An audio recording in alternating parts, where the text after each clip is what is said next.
Hey, it's me again. I just came across a sign that says the name of the school, British school. You know, with all due respect to the British people, guys, it's high time we are very proud of who we are. You know, I find it inferior that somebody writes the name of their school. Let's say, for instance, Onyekwelu British School. I find it very inferior. You know, I find it very inferior. Or what's the word? I find it very slave master-like. With all due respect to those people, you know, that you think that you have nothing to offer, that until you say that that thing is a British school, that people will not give attention to it. You already, from this time go, you already don't feel that you have anything to offer, and therefore you think that until you put the term British or Canadian or German to what you're doing, therefore people will want to. So, and it's going to affect even the parents, and it also, even those that are patronizing it. Yes, it might be a good school, but I'm sure those that are also going to patronize it might also have those thoughts at the back of their minds about British school or what have you. So my encouragement would be yourself. That's my encouragement to be yourself, and it shouldn't be a case of British school or no British school. That's why I think it shouldn't be a case of British school or no British school. It should be a case of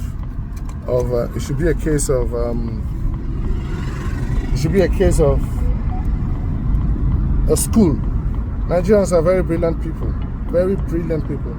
When you find them across the world, some of them have made amazing findings across the world, not just on the Nigerian sphere. So over time, we have existed as a people and as a nation.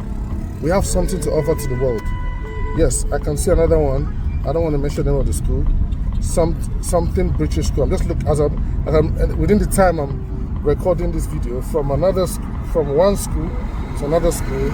I'm just looking at a sign that says something British school. I don't want to mention a name, so I don't give them a bad market or something. So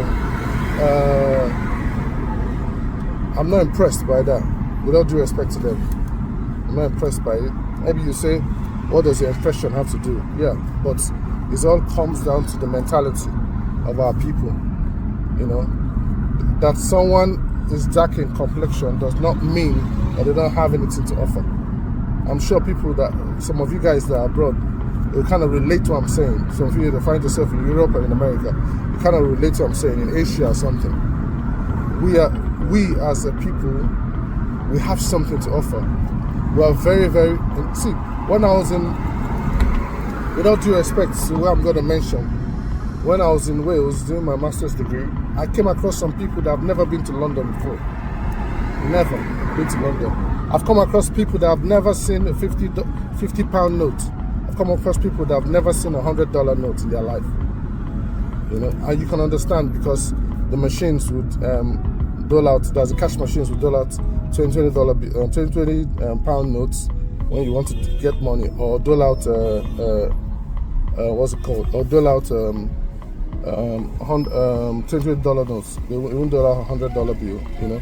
So I've come across people that have never seen those notes.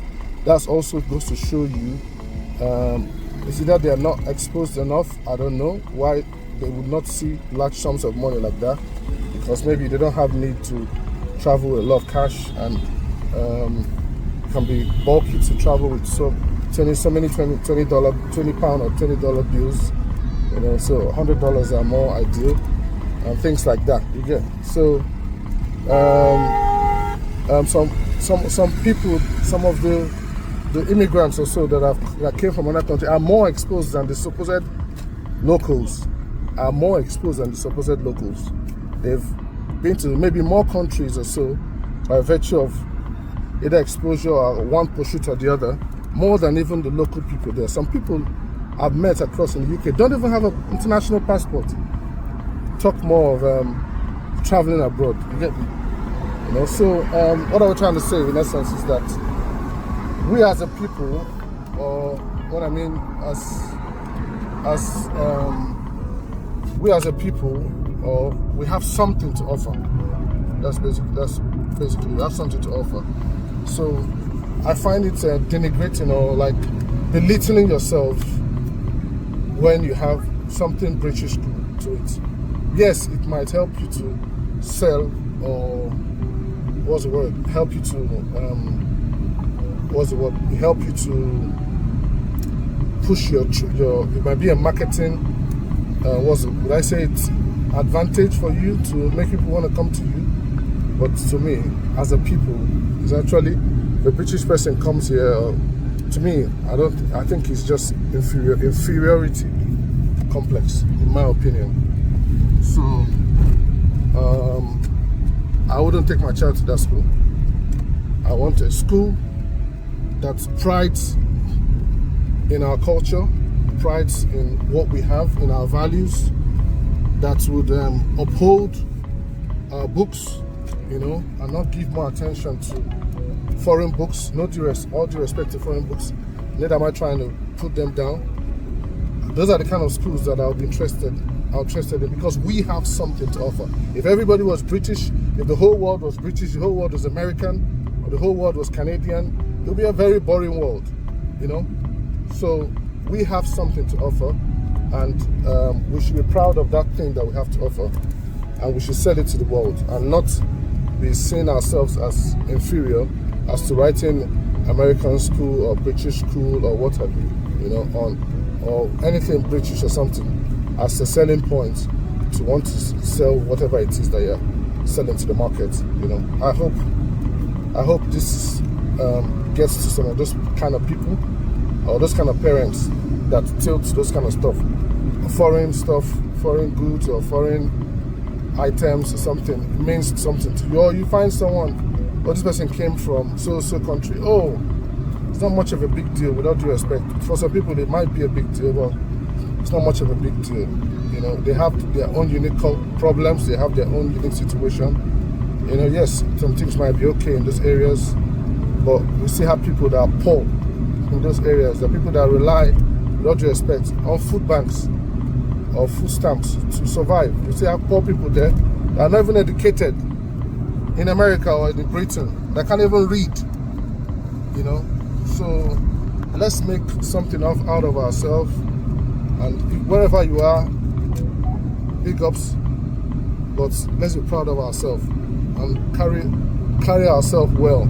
I can imagine someone of my complexion, with a school of my complexion, maybe not having it. I'm saying, oh, hello, and maybe comes for a program abroad, maybe a school program, and there are all schools there. Say, oh, hello, how are you? I'm the principal of so British school. They'll be like, what did you say the school is again? You say, oh, it's in Nigeria. I can imagine the look on your face. You're trying to understand.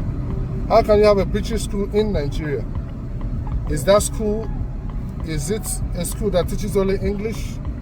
Because maybe you can understand those kind of schools in China, or maybe in Russia, or some places. Say, okay, this school teaches in English, and maybe that's the reason why.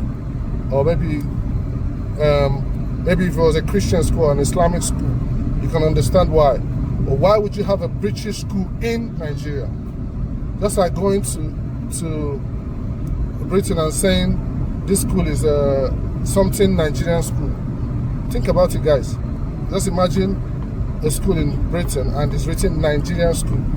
It's taught in Nigerian curriculum. Would a British man normally do that? Would an average British man do that? Even if Nigeria is like the eighth wonder of the world, would they do that? So it might just look like I'm ranting, but I hope that the little what I'm chipping in can help to begin to shape the mentalities of the next generation, the way we reason, the way we carry ourselves.